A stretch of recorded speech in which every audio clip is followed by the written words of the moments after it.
Hello students, good morning. बच्चों, हम लोग पढ़ रहे थे हमारा second chapter sexual reproduction in flowering plant. Sexual reproduction in flowering plant में अगर हम बात करें तो हमने प्रीवियस लेक्चर में इससे स्टार्ट किया था इस चैप्टर को, और सबसे पहले हमने इस चैप्टर में डिस्कस किया था फ्लावर। फ्लावर हमने इसलिए डिस्कस किया था क्योंकि हमने आपको बताया था flower is the reproductive organ और reproductive part of angiosperm means flowering plant. Means flowering plant में रिप्रोडक्शन कहाँ होगा, तो सिंपली फ्लावर में होगा। इस वजह से हमने सबसे पहले डिस्कस किया स्ट्रक्चर ऑफ फ्लावर, वो हमारा क्लियर हो चुका था। फिर इसके बाद अगर हम बात करते हैं तो हम यहाँ पढ़ रहे हैं सेक्सुअल रिप्रोडक्शन। तो हमने आपको जैसा कि बताया था कि सेक्सुअल रिप्रोडक्शन होने के लिए कहीं भी किसी भी ऑर्गेनिज्म में हमेशा 3 इवेंट्स के थ्रू होगा।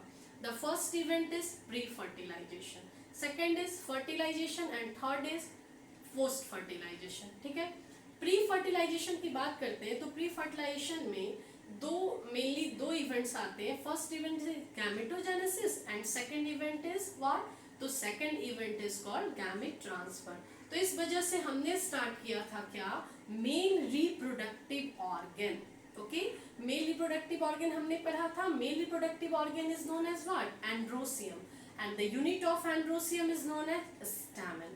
This is the structure of stamen, and the stamen consists of, a typical stamen consists of mainly 2 parts. The first and main part is known as anther, and just below it thin filament like structure is called filament. ये सब हमने discuss कर रखा था, है ना। अब हमें क्या पढ़ना है, तो अब हमें पढ़ना है structure of anther. Anther is the main part of stamen. Again, anther is the main part of stamen. Why anther is called main part of stamen? तो हमने आपको बताया कि एंथर में ही प्रोडक्शन होता है। किसका प्रोडक्शन होता है, पॉलन ग्रेन का प्रोडक्शन होता है। Due to this reason this part is called the main part of stamen. अब यहाँ हम डिस्कस करेंगे structure of anther. Structure of anther की अगर हम बात करते हैं तो इनिशियल स्टेज में आप देखोगे तो सिंपली अभी हम एंथर की बात कर रहे हैं। इनिशियल स्टेज में एंथर जो है वो बना होता है मास ऑफ होमोजीनस सेल्स का। मास ऑफ होमोजीनस सेल्स मतलब मास तो आप समझ रहे हैं, group, and homogeneous means same size के जो सेल्स होते हैं उनका बना होता है। कौन, anther in initial stage. Concept clear है। And this mass of homogeneous cells is covered by a outer protective layer called epidermis. Okay, so in initial stage anther is composed of mass of homogeneous cell and a outer protective layer called epidermis. This mass of homogeneous cell is actually meristematic in nature. Means these cells are meristematic cells. ये कैसे cells हैं, meristematic cells हैं। और आपको पता है meristematic cell जो होते हैं इनमें हाई पावर ऑफ डिवीजन होता है। मीन्स ये इनमें डिवीजन का पावर होता है और ये हाईली डिवाइडेबल सेल्स होते हैं। कॉन्सेप्ट क्लियर है। अब एंथर, यहाँ पे एंथर का डिफरेंशिएशन हो रहा है। मीन्स ये यंग स्टेज में एंथर देखिए, फिर ये थोड़ा और डिफरेंशिएट करेगा। डिफरेंशिएट करके क्या बनाएगा, तो आप देखो ये जो मास ऑफ होमोजीनस सेल था इसमें से वन सेल जो है वो कैसा हो गया, लार्ज हो गया। वन सेल बिकम्स लार्ज, और ये जो एक सेल लार्ज हो गया, इस सेल का नाम होता है archesporial cell. This cells are known as archesporial cell. और आप देखोगे कि एक सेल जो लार्ज हो रहा है वो हर एक कॉर्नर पे हो रहा है। कॉन्सेप्ट क्लियर है। मिस यहाँ भी वन सेल बिकम लार्ज, यहाँ यहाँ यहाँ, मिस चारों के चारों कॉर्नर पे एक एक सेल कैसा हो गया, लार्ज हो गया। And this cells are known as archesporial cell. अब देखोगे कि फर्दर ये जो आर्कीस्पोरियल सेल है ये फिर से डिफरेंशिएट करेगा, और डिफरेंशिएट करके 2 टाइप्स ऑफ सेल का फॉर्मेशन करेगा। One is known as primary parietal cell and another is known as primary sporogenous cell. Archesporial cell further differentiate and form two type of cell. One is primary parietal and another is primary sporogenous cell. Always primary parietal cell form just below the epidermis. This layer is called what? Epidermis. Okay. अब ये जो दो नए sales बने, एक primary parietal और दूसरा primary sporogenous, इन sales का क्या फंक्शन है? तो इसमें से जो प्राइमरी पेराइटल सेल है उसका काम है वॉल ऑफ एंथर का फॉर्मेशन करना। मीन्स ये क्या बनाएगा? Wall of anther. फिर से primary parietal cell form wall of anther and primary sporogenous cell form microspores. Primary sporogenous cell form microspores और pollen grain. So archaeosporial cell is differentiated and form two type of cell. One is known as primary parietal cell and another is known as primary sporogenous cell. Primary parietal cell form wall of anther and primary sporogenous cell form microspore और pollen grain. और जैसा कि हमने अभी आपको शुरू में बताया लेक्चर में कि हमारा पर्पस क्या है, यहाँ गैमेट बनाना। कौन सा gamete? Both male gamete and female gamete. अभी हम क्या पढ़ रहे हैं? Mail reproductive organ. तो मेल रिप्रोडक्टिव ऑर्गन पढ़ने का क्या पर्पस है? मेल रिप्रोडक्टिव ऑर्गन पढ़ने का पर्पस है formation of male gamete. Formation of male gamete. Okay, तो अब आप यहाँ पे देखो, ये हो गया। अब अगर हम इस स्ट्रक्चर को डिटेल में देखते हैं, इनिशियल स्टेज में एंथर कुछ ऐसा था, फिर फर्दर थोड़ा डेवलपमेंट हुआ तो इस स्टेज में आया, उससे डेवलप हुआ तो ऐसा हो गया, और फाइनली जब एंथर डेवलप हो जाता है तो उसका स्ट्रक्चर कुछ ऐसा होता है। ठीक है। अब जैसा कि हम बात कर रहे हैं कि हमने आपको बताया कि outer layer of anther is known as what? Outer layer of anther is known as epidermis. और ये जो एपिडर्मिस है ये शुरुआत से पहले से ही बना हुआ है ना। उसके बाद दूसरा एक सेल बना क्या? Primary parietal cell. उसने क्या बनाया? Wall of anther. क्या बनाया? Wall of anther. तो one wall is already form, एक वॉल तो पहले से ही बना हुआ है, तो फिर ये प्राइमरी पेराइटल सेल किसका फॉर्मेशन करेगा? तो this primary parietal cell form three wall. First is known as endothecium. ठीक है। Second is middle layer and innermost is known as tapetum. In this way, primary parietal cell form three wall: endothecium, middle layer, tapetum. But anther is formed of four wall of कौन सा? Epidermis, endothecium, middle layer and tapetum, जिसमें कि epidermis already बना हुआ है, इसे primary parietal cell नहीं बनाता है। प्राइमरी पेराइटल सेल बस रेस्ट थ्री वॉल्स का फॉर्मेशन करता है। तो this are the structure of wall of anther.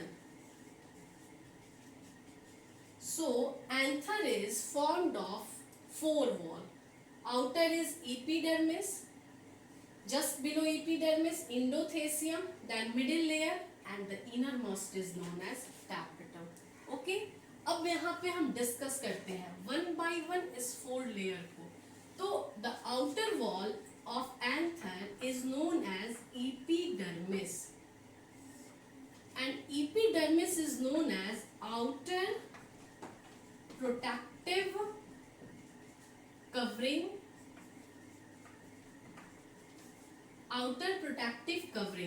of anther. Epidermis is known as outer protective covering of anther. It is single celled thick. ये कैसा होता है? One sailed thick होता है। सिंगल सेल्ड थिक बोलो या वन सेल्ड थिक बोलो, means this layer is one sailed thick and it is a continuous layer. ये कैसा लेयर है? Continuous layer. कौन सा? Epidermis. Epidermis is the outermost protective covering of anther. It is one cell thick, very important point, and it is a continuous layer. The second wall of anther is known as endothecium.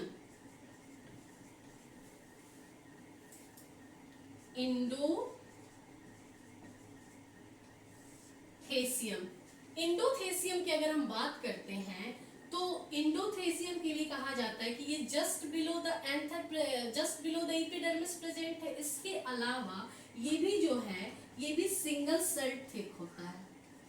कैसा होता है? Single celled thick. But इसमें एक speciality है। क्या speciality है इसकी? तो ये सिंगल सेल्ड थिक तो है, बट इसका जो ये जो लेयर है इस पे फाइब्रस की थिकनिंग होती है। किसकी थिकनिंग होती है? फाइब्रस की। Means alpha cellulose fibers are present in this layer. Alpha cellulose fiber and callose band. Alpha cellulose fiber and callose band is present upon this layer. Due to this cellulose fiber and callose band, this layer becomes thick. ये कैसा हो जाता है? Thick हो जाता है और इसमें स्टिफनेस आ जाता है। कॉन्सेप्ट क्लियर है? इसी को हम फाइब्रस थिकनिंग बोलते हैं। ठीक है। At some places this cellulose fibre and callose band is absent in endothecium. Means आप देखोगे कि ये पूरा का पूरा एंथर जो है ये 4 वॉल से कवर्ड है। ठीक है, 4 लेयर्स ऑफ वॉल से ये कवर्ड है। इंडोथेसियम भी हमेशा प्रेजेंट होगा, लेकिन इंडोथेसियम पे ये जो सेलुलोज और कैलोज बैंड की का प्रेजेंस है वो कहीं कहीं एब्सेंट होता है। जिस प्लेस पे ये एब्सेंट होता है वो प्लेस कहलाता है stomium. At some places this fibrous thickening and callose band is absent and this place is called what? Stomium. is called stomium. इस बात को आप याद रखना। तो ये था हमारा सेकेंड लेयर जिसको हम क्या बोलते हैं? इंडोथेसियम। कॉन्सेप्ट क्लियर है? अब यहाँ हम देखते हैं हमारा थर्ड लेयर क्या है? Middle layer. Third wall of anther is known as what? Middle layer. Middle layer की बात करते हो तो middle layer is 1 to 3 layer thick. अभी तक हमने 2 लेयर डिस्कस किया। Epidermis and endothecium both are single layered thick, but here middle layer is 1 to 3 layered thick. इसके अलावा अगर हम बात करते हैं तो middle layer is composed of parenchymatous cells. ये किसका बना हुआ है? parenchymatous cells. And parenchymatous cells के लिए हम जानते हैं parenchymatous cells ये एक स्पेशलाइज्ड परमानेंट सेल है, परमानेंट टिश्यू का है। ये इसमें हम क्या देखते हैं कि ये जो सेल है हम क्योंकि स्पेशलाइज्ड है तो ये डिवीजन ना करके परमानेंट टिश्यू का सेल है तो डिवाइड तो नहीं करेगा, तो फिर क्या करेगा? तो ये या तो प्रोटेक्शन देने का काम करता है या फिर फूड स्टोरेज का काम करता है या किसी भी स्पेशलाइज्ड फंक्शन को परफॉर्म करता है। तो यहाँ इसका स्पेशलाइज्ड फंक्शन क्या है? Storage of food.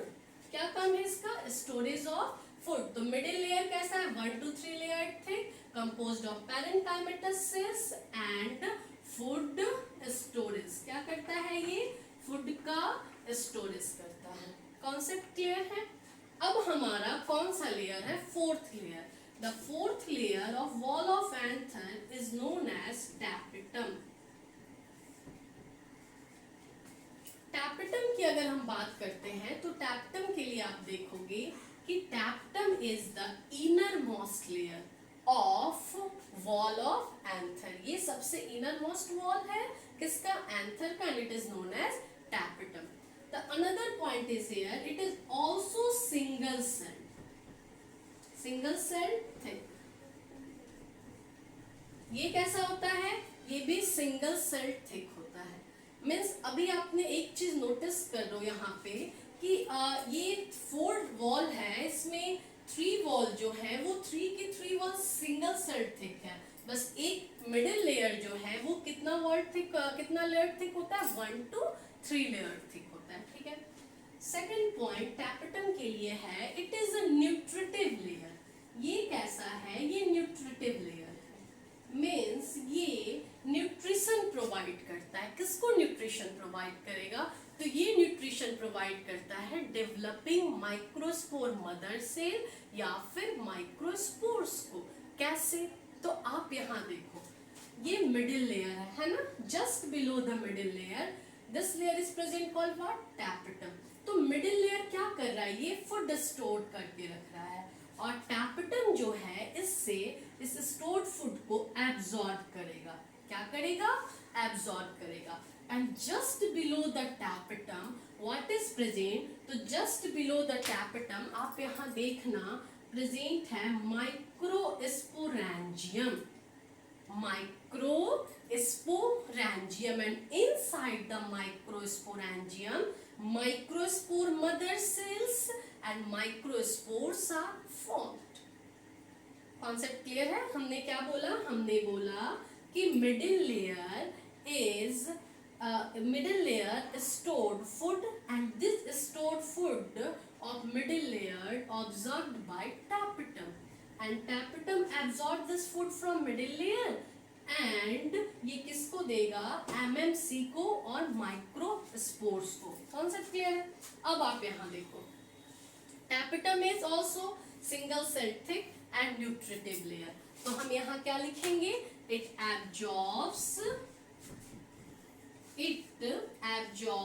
food from middle layer. ये फूड एब्जॉर्ब करेगा। कहां से फूड एब्जॉर्ब करेगा? मिडिल लेयर से करेगा। तो ये था बाबू हमारा स्ट्रक्चर ऑफ एंथर। क्या क्या पढ़ा हमने स्ट्रक्चर ऑफ एंथर में? स्ट्रक्चर ऑफ एंथर में आज हमने स्पेशली, क्योंकि बाकी बातों को हमने प्रीवियस लेक्चर में भी डिस्कस किया था, स्पेशली आज हम यहाँ फोकस करते हैं किस पे? तो वॉल ऑफ एंथर पे। This wall of anther is composed of epidermis, endothelium, middle layer and tapetum। यहाँ जितने भी पॉइंट्स लिखे गए हैं आपको ध्यान में रहना चाहिए, ठीक है? क्या क्या लिखा गया है? तो यहाँ आपको बताया गया कि outer layer is known as epidermis। This outer layer is outer protective covering and composed of one cell thick। Means एक सेल थिक होता है ये और कंटिन्यूअस लेयर है। Next endothelium is also single cell thick layer, and in endothelium किसकी ये होगी deposition होगी? तो अल्फा सेलुलोज फाइबर की और कैलोज बैंड की। एट सम प्लेसेस ये सब एब्सेंट होंगे और वो क्या कहलाएगा? स्टोमियम। कॉन्सेप्ट क्लियर है? स्टोमियम, इस पॉइंट को हम स्टोमियम बोलते हैं। यहाँ पे इंडोथेसियम तो प्रेजेंट होगा, बट इंडोथेसियम पे अल्फा सेलुलोज और इसकी अल्फा सेलुलोज और कैलोज बैंड एब्सेंट होगा। मान के चलो ये सब इंडोथेसियम है, तो यहाँ पे हम इस तरह से रिप्रेजेंट करते हैं कि इस पे अल्फा सेलुलोज और कैलोज बैंड की क्या है? थिकनिंग है। तो at this place this thickening is absent, okay. और यहाँ पे डिप्रेशन जैसा फॉर्म होता है और ये प्लेस क्या कहलाएगा? स्टोमियम। क्या इसका यूज है? ये हम आगे पढ़ेंगे अभी। तो हमने ये सब देख लिया। अब आप इस यहाँ पे देखो थोड़ा, ये जो अभी हमने बताया ये क्या है? माइक्रोस्पोरेंजियम। आप देखोगे तो ये कंप्लीट स्ट्रक्चर ऐसा ही कुछ होगा। जैसे हमने यहाँ पे सारे लेयर्स बनाए हैं, वैसे ही इन सब जगहों पे भी हम सारे लेयर्स बना सकते हैं। क्या होता ही है प्रेजेंट, बट हमने इसको छोड़ा है कि इस एक डायग्राम में ही बहुत सारी बातों को हम समझ सकते हैं। जैसे आप यहाँ देखो, ये हमारा है माइक्रोस्पोरेंजियम, है ना? माइक्रोस्पोरेंजियम जो है, यहाँ पे अगर हम बात करें तो this structure is called microsporangium, and inside the microsporangium what is present? तो inside the microsporangium group of cells are compactly arranged. यहाँ पे ये सेल्स जो हैं ये कॉम्पैक्टली अरेंज्ड होंगे, ठीक है?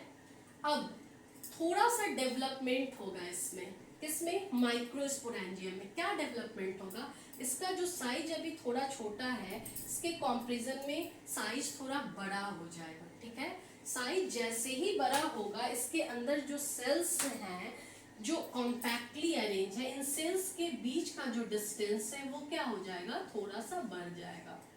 एंड नाउ जब ये माइक्रोस्पोरेंजियम थोड़े बड़े हो गए, थोड़े मॉडिफाइड हो गए, तो इन्हीं का नाम हो जाता है पॉलन सैक्स। क्या नाम हो जाता है? Pollen sacs. And here this compactly arranged cells, हमने आपको बताया था ये कॉम्पैक्टली अरेंज्ड सेल क्या है? Primary sporogenous cell. ये primary sporogenous cell further differentiate, जैसे primary parietal cell further differentiate किया और फर्दर डिफरेंशिएट करके क्या बनाया? Wall of anther. तो वैसे ही आपके जहन में ये सवाल होना चाहिए कि प्राइमरी स्पोरोजीनस सेल मैम ने बताया क्या? ये माइक्रोस्पोर्स बनाएगा, ठीक है, पर क्या डायरेक्टली वन स्टेप में ये माइक्रोस्पोर का फॉर्मेशन करेगा? नो। सबसे पहले ये प्राइमरी स्पोरोजीनस सेल डिवाइड करेगा और डिवाइड करके ये बनाएगा स्पोरोजीनस सेल। Sporogenous cell. तो हेयर जो हमने आपको बताया कि मास ऑफ सेल्स है जो कॉम्पैक्टली अरेंज्ड है, तो actually this cells are sporogenous cells. ये कौन से सेल्स हैं? स्पोरोजीनस सेल्स हैं, ठीक है। अब ये जो स्पोरोजीनस सेल्स हैं इसमें फर्दर डिवीजन होगा। क्या होगा? फर्दर डिवीजन होगा। और आफ्टर डिवीजन ये स्पोरोजीनस सेल फॉर्मेशन करेंगे माइक्रोस्पोर मदर सेल का। किसका फॉर्मेशन करेंगे? माइक्रोस्पोर मदर सेल का। तो this are the microspore mother cells. और ये पॉलन सैक हो गया और इसके अंदर ये सेल्स क्या हो गए? MMC, microspore mother cell. Now this microspore mother cell divide and form microspores. तो इसको अभी जस्ट हम डिटेल में पढ़ेंगे माइक्रोस्पोरोजेनेसिस में। Here we discuss about the structure of anther. तो पहले हम फिर से वहीं चलते हैं। तो ये था हमारा स्ट्रक्चर ऑफ एंथर। हमने स्टार्टिंग में बताया था एंथर। एंथर क्या है? तो anther is the main part of stamen. Anther is the main part of stamen. Inside the stamen, this is the structure of stamen, and stamen is composed of anther and filament. Generally anther is bilobed, means ये कैसा होता है? Bilobed होता है। And each lobe consists of 2 microsporangium। तो यहाँ पे bilobe anther दिखा रहा है और इसके बीच में कितने माइक्रोस्पोरेंजियम बने? 2, एक लोब में। फिर दूसरा में कितना बनेगा? 2। टोटल कितना हो गया? 4। तो ये कैसा हो गया? टेट्रास्पोरेंजिएटिक नेचर। कैसे हो गया? टेट्रास्पोरेंजिएटिक नेचर। कॉन्सेप्ट क्लियर है? तो इस तरह से हमारा structure of male reproductive organ means structure of stamen, then structure of anther complete हुआ। और अब हमारा नेक्स्ट टॉपिक क्या होगा? माइक्रोस्पोरोजेनेसिस। क्यों? क्योंकि हमारा पर्पस क्या है यहाँ? Formation of microspore. और माइक्रोस्पोर का फॉर्मेशन कौन करेगा? Mail reproductive organ. Mail reproductive organ को समझने के लिए मिस वहाँ पे माइक्रोस्पोर के फॉर्मेशन को देखने के लिए पहले हमको मेल रिप्रोडक्टिव ऑर्गन के स्ट्रक्चर को समझना था, जो हमने समझ लिया। अब हम डायरेक्ट चलेंगे कहाँ? माइक्रोस्पोरोजेनेसिस पे। ओके,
देखो यहाँ पे हमारा नेक्स्ट क्या होगा?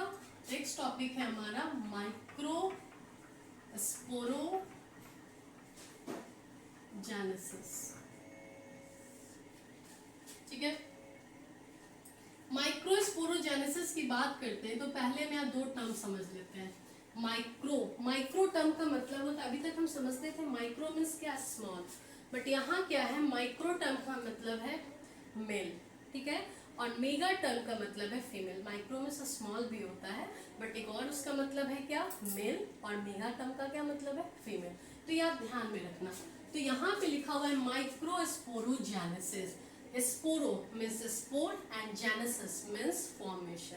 मीन्स ये जो प्रोसेस है, टर्म से क्लियर होता है, इस प्रोसेस में हमें क्या पढ़ना है, तो process of formation of microspore, process of formation of male spores. Clear है कॉन्सेप्ट? तो what is microsporogenesis? Microsporogenesis is the process by which formation of microspore, by which formation of microspores. तो अब आप यहाँ पे देखो कि ये कहाँ होगा। तो सबसे पहले माइक्रोस्पोर कैसा है, spore, male spore. Male spore है तो कहाँ बनेगा, मेल रिप्रोडक्टिव पार्ट में बनेगा। मेल रिप्रोडक्टिव पार्ट क्या है, स्टैमेन। स्टैमेन का मेन पार्ट कौन सा होता है, anther, and inside the anther what is present, microsporangium. आपको पता है spore bearing body is known as what, sporangium. Here spore का नेचर कैसा है, तो ये मेल नेचर का है। ड्यू टू दिस रीजन ये स्पोर क्या कहलाएगा, माइक्रोस्पोर, और जिस स्पोरेंजियम के अंदर इसका फॉर्मेशन होगा वो स्पोरेंजियम क्या कहलाएगा, माइक्रोस्पोरेंजियम। ठीक है, तो ये कहाँ हो रहा है, एंथर के अंदर। एंथर का स्ट्रक्चर हमने अभी देख लिया। अब यहाँ से हम डिटेल में डिस्कस करेंगे। वॉल तो हमारा क्लियर है, वॉल के नीचे जो लेयर आएगा वो क्या कहलाएगा, तो जो इनर मोस्ट वॉल है एंथर का वो तो टैपेटम है। Just below the tapetum, what is present? Just below the tapetum, a sac-like structure is present. This sac-like structure is called sporangium. This sac-like structure is called sporangium. हमने 11th में पढ़ा है। Spore-bearing body is called what? Sporangium. So here also a sac-like structure is present called what? Sporangium. In this sac-like structure, what is formed? Male spore is formed. Due to this reason, this sporangium is called microsporangium, because inside this sporangium, male spores are formed. Due to this reason, this sporangium is called what? Microsporangium. ठीक है, अब यहाँ पे tapetum initial miss क्या हुआ, tapetum के just below किसका formation हो रहा है, माइक्रोस्पोरेंजियम का। And inside this microsporangium mass of cells are present. Which type of cells are present, तो हमने यहाँ सीखा है sporogenous cells are present. How this sporogenous cells are produced, तो this sporogenous cells are produced from primary sporogenous cell. ये sporogenous cells कहाँ से आए, तो प्राइमरी स्पोरोजेनस सेल्स से आए। तो inside the microsporangium these sporogenous cells are compactly arranged. कैसे अरेंज्ड होते हैं, compactly arranged। फिर फर्दर थोड़ा और डेवलपमेंट होगा एंथर में, और उस डेवलपमेंट के बाद ये जो माइक्रोस्पोरेंजियम है उसका साइज जो है थोड़ा enlarge हो जाएगा। And now this microsporangium is called what? Pollen sac. ये क्या कहलाएगा, pollen sac। और जब ये pollen sacs में कन्वर्ट हो जाएगा, इसका साइज enlarge हो जाएगा, तो इसके अंदर जो सेल्स हैं, कौन से सेल्स, स्पोरोजेनस सेल्स, इसमें भी तो डिवीजन चल रहा है ना। यहाँ कौन सा डिवीजन चल रहा है, यहाँ चल रहा है माइटोसिस डिवीजन। चलो इसको फ्लो चार्ट के थ्रू देखते हैं। हमने स्ट्रक्चर यहाँ पे डिस्कस किया था किसका, एंथर का। उस स्ट्रक्चर में हमने देखा कि यंग एंथर में एक सेल का, स्पेशलाइज सेल का फॉर्मेशन होता है जिसका नाम है आर्कीस्पोरियल सेल।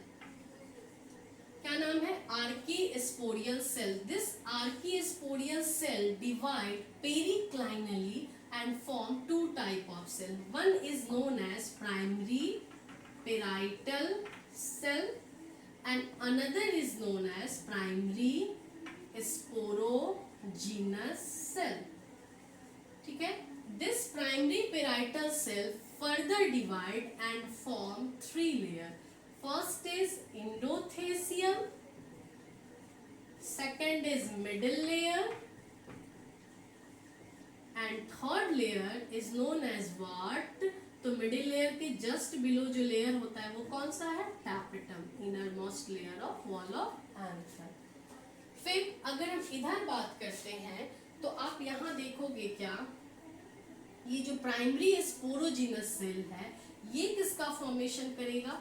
तो primary sporogenous cell divide and form sporogenous cell.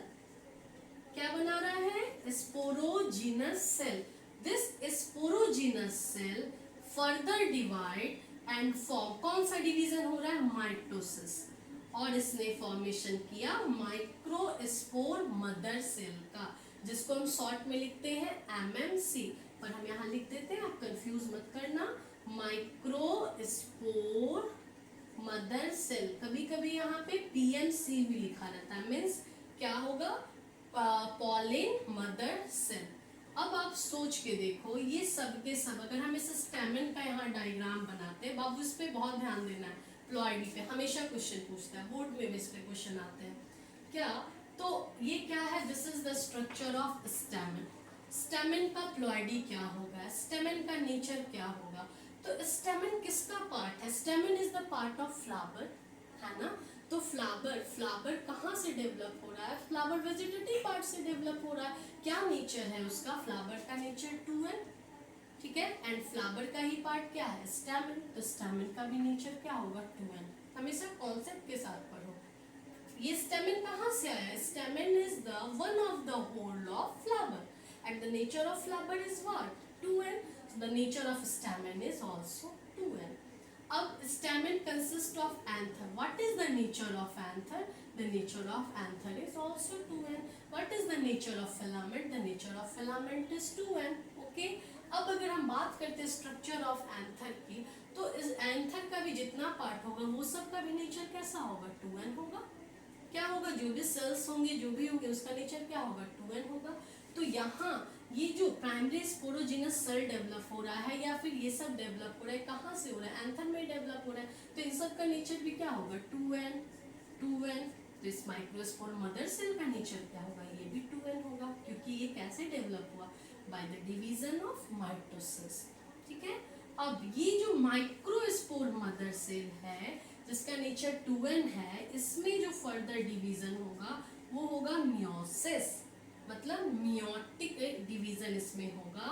और आपको पता है जब कभी भी मियोसिस होता है तो one cell divide and form 4 cells and the nature of daughter cells, मतलब यहाँ जो न्यूली फॉर्म्ड सेल्स होंगे उसका नेचर कैसा होगा? अपने पेरेंट सेल्स का हाफ क्रोमोजोम वो कंटेन करेगा। तो पेरेंट सेल में कितने क्रोमोजोम? 2n। तो यहाँ जो डॉटर सेल्स बन रहे हैं उनमें कितने क्रोमोजोम होंगे? n। और कितने बनेंगे? 4 इन नंबर। इन सब का नेचर n। कॉन्सेप्ट क्लियर है? And this cells are known as here what? Microspore. ये जो सेल बने ये कौन से सेल है? माइक्रोस्पोर्स। कॉन्सेप्ट क्लियर है? फिर से हमें यहाँ क्या पढ़ना है? Microsporogenesis means formation of microspore. Where formation of microspore is occurred? तो formation of microspore is occurred inside the microsporangium. Where microsporangium is located? Microsporangium is located inside the anther. And what is anther? Anther is the part of stamen, and stamen is the male reproductive part of flower. Concept clear है? तो यहाँ हमने देखा कि how microspores are formed inside the anther. Microspores are formed inside the anther. तो आप यहाँ देखोगे फिर ग्रेजुअल यहाँ पे आपको चेंज दिखा रहे हैं। जैसे हमने बताया ये जो माइक्रोस्पोरेंजियम था, ऐसा नहीं कि एक एंथर में हर सैक में अलग अलग काम हो रहा है, ऐसा नहीं है। हमने समझाने के लिए 2-3 डायग्राम नहीं लिया, एक ही डायग्राम में आपको इन बातों को हमने समझाने की कोशिश की। कि एक सैक में क्या दिखाया, ये माइक्रोस्पोर एंजियम है, दूसरे में दिखाया पॉलन सैक है। पॉलन सैक के अंदर क्या बना, माइक्रोस्पोर मदर सेल। अब ये जो माइक्रोस्पोर मदर सेल है ये फर्दर फॉर्मेशन करेंगे, किसका फॉर्मेशन करेंगे, माइक्रोस्पोर्स का फॉर्मेशन करेंगे। तो एक बात आप देखो बाबू, जैसे माइक्रोस्पोर मदर सेल, यहाँ कितना लिया हमने, 1, कितना है, 1 इन नंबर। तो 1 microspore mother cell divide and form 4 microspore. एक माइक्रोस्पोर मदर सेल डिवाइड कर रहा है और कितना बना रहा है, 4 माइक्रोस्पोर बना रहा है। और ये चारों के चारों माइक्रोस्पोर जो होते हैं वो हमेशा एक दूसरे से अटैच्ड होते हैं। कैसे होते हैं, एक दूसरे से अटैच्ड होते हैं, ठीक है, कुछ इस मैनर में, कभी इस मैनर में।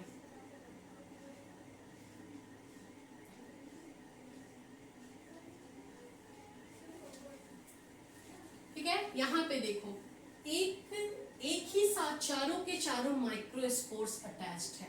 और इस तरह से अगर इसे हम क्या बोलेंगे, टेट्राड, क्योंकि एक ही स्ट्रक्चर के अंदर 4 माइक्रोस्पोर प्रेजेंट है। Due to this reason this is called microspore tetrad. Okay, तो यहाँ जो माइक्रोस्पोर टेट्राड बन रहा है ये किस मैनर में बन रहा है, किस टाइप का बन रहा है, तो इसका नाम होता है टेट्राहेड्रल। क्या नाम होता है, इसे हम यहाँ क्लियरली आपको समझा दें थोड़ा।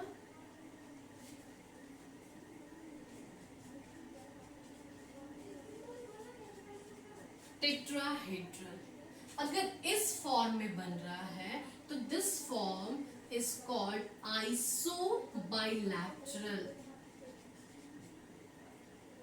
कभी यही माइक्रोस्पोर्स जो हैं वो लीनियर मैनर में अरेंज्ड होंगे। किस मैनर में अरेंज्ड होंगे, लीनियर मैनर में अरेंज्ड होंगे। कभी ये डेकुसेट फॉर्म में होंगे। तो मतलब this are the different type of microspore tetrad, जिसमें कि आपको क्या याद रखना है, आपको मोस्टली याद रखना है टेट्राहेड्रल, क्योंकि मोस्ट ऑफ द एंजियोस्पर्म के केस में जो टेट्राड बनता है वो टेट्राहेड्रल टाइप ऑफ होते हैं।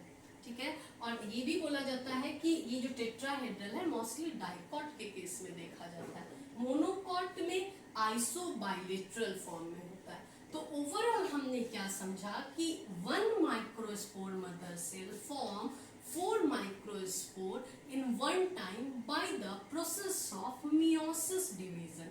किसके थ्रू, मियोसिस डिवीजन के थ्रू। ठीक है, तो ये जो टेट्राड बनेंगे, मतलब ये जो माइक्रोस्पोर्स बनेंगे, ये हमेशा आपस में एक दूसरे से एसोसिएटेड होते हैं और इनके एसोसिएशन को यहाँ पे टेट्राड बताया गया है। ठीक, तो ये जो टेट्राड है ये डिफरेंट मैनर में बनेंगे। कहीं ये टेट्राड कैसा होगा, टेट्राहेड्रल फॉर्म में होगा, कहीं आइसोबाइलेटरल फॉर्म में होगा, तो कहीं पे ये किस फॉर्म में होंगे, लीनियर फॉर्म में होंगे। मोस्ट हमें ये स्ट्रक्चर याद रखना है, ध्यान में रखना है, टेट्राहेड्रल फॉर्म कैसा होगा, आइसोबाइलेटरल क्या होगा। मोस्ट ऑफ द एंजियोस्पर्म के केस में ये जो फॉर्मेशन होता है माइक्रोस्पोर का, ये कैसा होता है, टेट्राहेड्रल फॉर्म में होता है।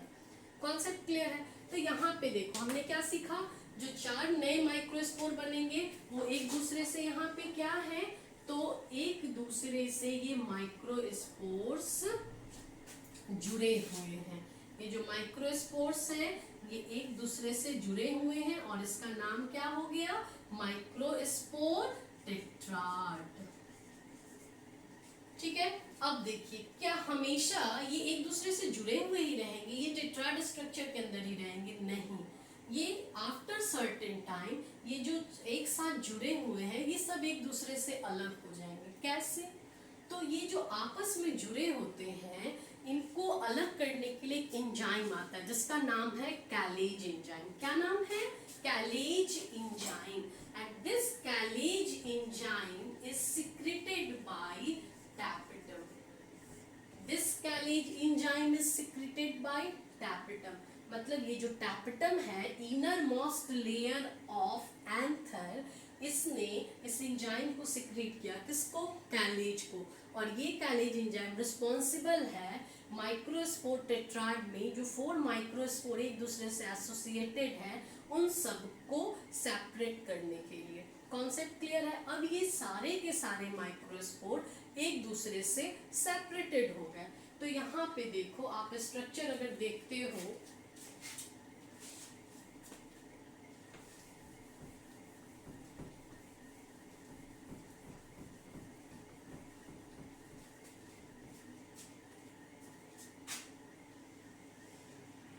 माइक्रोस्पोर जो है वो माइक्रोस्पोर एक्चुअली है क्या? तो माइक्रोस्पोर एक सेल है।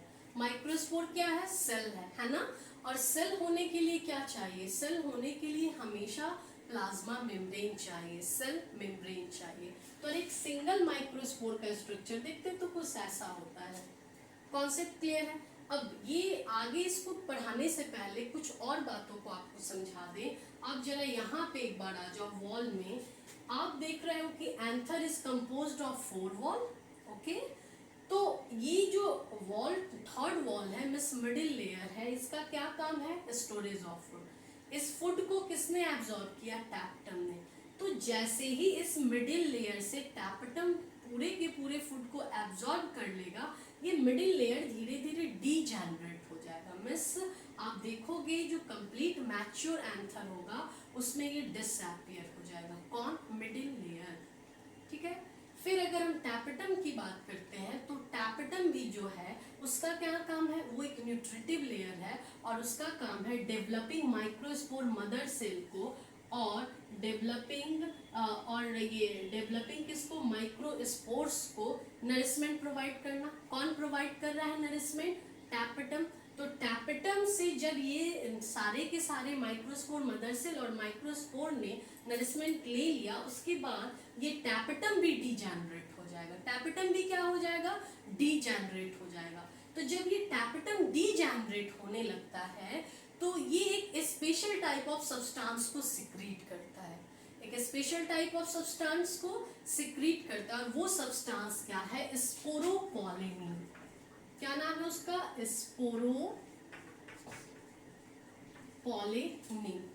This sporopollenin is secreted by tapetum. Okay, ये किस फॉर्म में इसको सिक्रीट करेगा? तो ये करता है स्पोरोपोलिनिन। मतलब अगर आप बात करते हो या फिर ऐसे देखो कि ये जो टैपेटम है जब डीजेनरेट होने लगता है तो डीजेनरेट होके ये एक स्ट्रक्चर बनाता है जिसका नाम है यूबिस बॉडी। क्या नाम है? यूबिस बॉडी। और इस यूबिस बॉडी के ऊपर ये जो यूबिस बॉडी है वो स्पेशल टाइप ऑफ सब्सटेंस से कोटेड होता है जिसका नाम है स्पोरोपोलिनिन।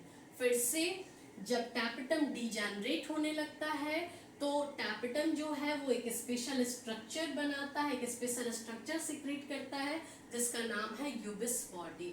और वो यूबिस बॉडी जो होता है वो एक special type of resistant substance से क्या होता है? कोटेड होता है जिसका क्या नाम है? स्पोरोपोलिनिन। ठीक है। तो अब आप यहाँ देखोगे ये यूबिस बॉडी और स्पोरोपोलिनिन, आप सोच के देखो जब ये टैपेटम डीजेनरेट हो जाएगा तो फाइनली ये यूबिस बॉडी कहाँ जाएगा? ये यूबिस बॉडी भी तो पॉलन सैक के अंदर आ जाएगा, है ना? पॉलन सैक के अंदर माइक्रोस्पोर मदर सेल एक तरफ क्या बना रहा है? तो ये बना रहा है माइक्रोस्पोर्स, बना रहा है माइक्रोस्पोर टेट्राड यहाँ पे बन गया। और दूसरी तरफ यहाँ पे ये क्या रिलीज होके करके गया है टैपेटम? तो यूबिस बॉडी। तो इस तरह से ये जो माइक्रोस्पोर्स हैं इन्हीं के आसपास में ये यूबिस बॉडी भी प्रेजेंट होते हैं। क्या प्रेजेंट होते हैं? यूबिस बॉडी। जब ये माइक्रोस्पोर टेट्राड से सेपरेटेड हो जाता है, मतलब हर एक नया जैसे ये एक माइक्रोस्पोर हो गया, ये दूसरा हो गया, ये थर्ड हो गया, ये फोर्थ हो गया, तो इन सब के चारों तरफ ये जो यूबिस बॉडी है वो आके डिपॉजिटेड हो जाता है। कैसा हो जाता है? डिपॉजिटेड। और एक्चुअली यहाँ पे जो डिपोजिशन हो रहा है वो किसका हो रहा है? यूबिस बॉडी, जो कि किससे कोटेड है? स्पोरोपोलिनिन से कोटेड है ना? तो आप यहाँ पे देख लो कि ये जो यूबिस बॉडी है आके डिपॉजिटेड हो गया, किसके लॉन्ग डिपॉजिटेड हो गया? माइक्रोस्पोर के। और ये माइक्रोस्पोर के ये यूबिस बॉडी किसका बना हुआ है? स्पोरोपोलिनिन का। तो अब यहाँ पे अगर हम एक सिंगल माइक्रोस्पोर को देखें तो आप क्या देखोगे कि ये जो माइक्रोस्पोर है अभी तक इसके पास प्लाज्मा में सेल था, तो प्लाज्मा मेम्ब्रेन था, न्यूक्लियस था, साइटोप्लाज्म था, सब था, है ना? तो ये स्ट्रक्चर हो गया एक माइक्रोस्पोर का। अब इस माइक्रोस्पोर के ऊपर आप देखोगे तो यूबिस बॉडी ये सब मिलके दो लेयर का फॉर्मेशन करते हैं। The inner layer is known as what? Intine layer. Inner layer is known as intine layer, और दूसरा जो है वो यहाँ पे आउटर लेयर का फॉर्मेशन होगा। किसका फॉर्मेशन होगा? आउटर लेयर का फॉर्मेशन होगा।